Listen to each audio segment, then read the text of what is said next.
To live in a D3 first entry dementia unit, the person needs to be independent with sitting to standing transfers, sitting to standing from the chair, from the toilet and from the bed.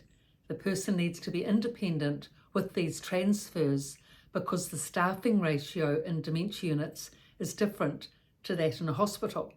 In a dementia unit, the staff ratio is generally about 1 carer to 8 dementia residents, 9 at a stretch, whereas in a hospital, it's 5 patients to a carer. So it's a big difference. Also in a hospital, there's hoists and mechanical equipment to enable people to do these transfers from sitting to standing or out of bed, etc.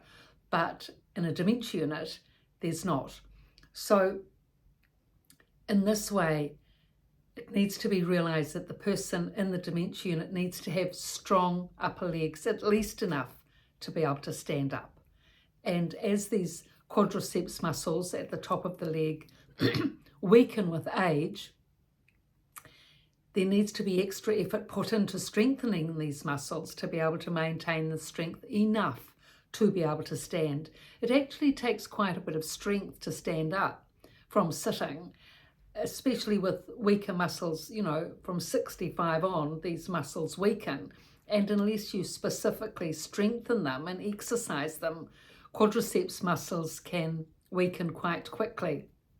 So the way to go about this, number of ways. Firstly, the exercise classes at the dementia unit.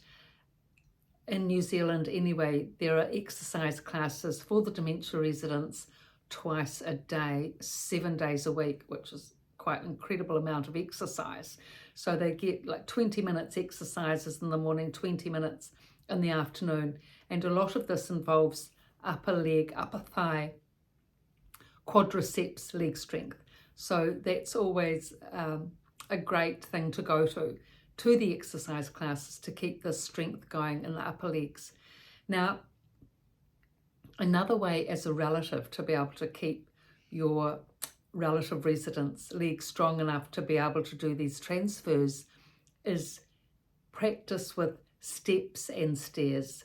It's vital. It's so important because with the dementia unit being completely flat, no steps, no slopes, no stairs, the person doesn't get that strengthening capacity happening with the upper thigh, which the steps and stairs enable to happen. They're very good leg strengthening exercises, steps and stairs. So if you can take your mother outside and do some steps and stairs training, that's fantastic. Sometimes dementia units are on the second floor, and that being the case, then you've got all those steps and stairs up to that floor to be able to practice on. So 1 or 2 flights of stairs up and down with your mother or your parent is a great way to be able to strengthen and keep the strength in the quadriceps so that the person can remain independent with sit-stand transfers. Even 2 or 3 times a week, if this can happen, if you can do this, each time you visit, if you can just do 1 or 2 flights of stairs, steps and stairs going up and down the stairs, that's enough to be able to maintain the strength and keep that transfer ability intact. Now, another thing that's really helpful in terms of sitting to standing is actually doing some sitting to standing practice with your parent, because sometimes they forget how to actually get out of a chair properly, and so they go to great lengths to do it. Well, they do it the wrong way. Basically, they put their hands back like so, and then they lean back trying to get up, and you'll never be able to activate the upper legs and quadriceps doing that. You've got to explain to them, for example, now look mum, we're just going to do some sitting to standing practice because I know you're having trouble getting out of the chair. And no doubt she'll say, well, yes, it is difficult. So I'm just going to show you the right technique or the best technique to enable you to do this. So it will be easier for you to do this independently, mum. And Okay, so she agrees with that. So, okay, so what you do, Mum, is you lean forward, lean well forward, okay? Now, put your hands on the arms of the chair, feet forward, then lean forward, and then push up.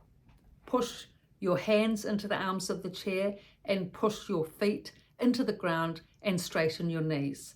So lean forward, push into the feet, push with the arms, and then up. This is a really good way of being able to explain to your mother how to practice. 3 or 4 practice runs of that each time you visit as well will enable her to keep that mechanization or cognitive pattern in place for the sitting to standing, so she can do that independently.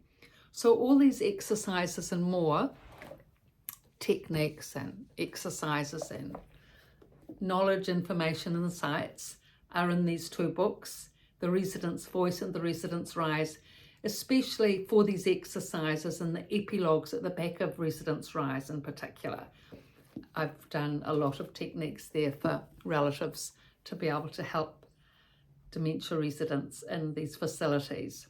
Epilogues for entering into the unit in the Resident's Rise, and once in the unit, entering into the unit with the Resident's Voice, and then once in the unit, Resident's Rise.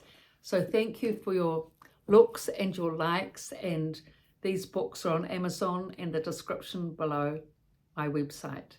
Thank you, and please subscribe.